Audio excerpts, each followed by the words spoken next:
The second book is by a local favorite. His name is Bill Walsh. He was the coach of the 49ers, the San Francisco 49ers. He took a team that was at the very, very bottom, and he brought them to the top. He focused entirely on the details.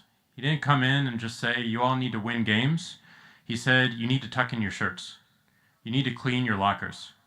This is how we answer the phones here. He set a new standard of performance. One of the hardest transitions anyone has to make, and especially anyone in this room has to make, is going from individual creation to actually leading a team. It's something that I certainly fumbled with along the way. I was not really excited about reading any leadership books or management books, and this was actually the first one that I ever read, and it was given to me by Keith Raboy when I hired him as our GM at Square and on 23rd employee. I want to read a few passages of it from this book to you.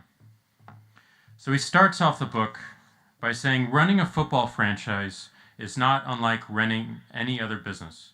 You start first with a structural format and basic philosophy, and then find people who can implement it. You start first with an idea and a philosophy, a purpose, a mission, and then you go and you find people to help you implement it. The book, if you read it, and I definitely encourage you to read this book if you're thinking about leading teams or building a company or leading a team within an organization, is a series of lists of what to do and a series of lists of what not to do. And he starts off by establishing a standard of performance.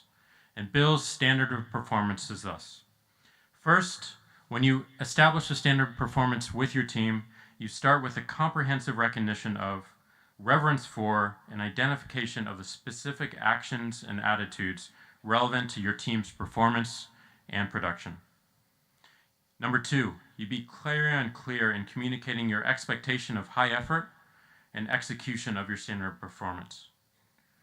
Number three, let all know that you expect them to possess the highest level of expertise in their area and responsibility. Number four, beyond standards and methodology, you teach your beliefs, your values, and your philosophy. Number five, teach connection and extension. You don't want a group of independent contractors. You want people who feel connected that can actually expand the organization. And number six, make the expectations and metrics of competence that you demand in action and attitudes from personal, the new reality of your organization. Now, what's important about this is as you start building a team, you need to set expectations around how people need to perform in the company, how people need to act in the company. And these can be very, very simple things, but without that, you are rudderless. You will react to the outside. And if you react to the outside, you are building someone else's roadmap and you're building someone else's dream instead of your own. And as you grow, your collective own.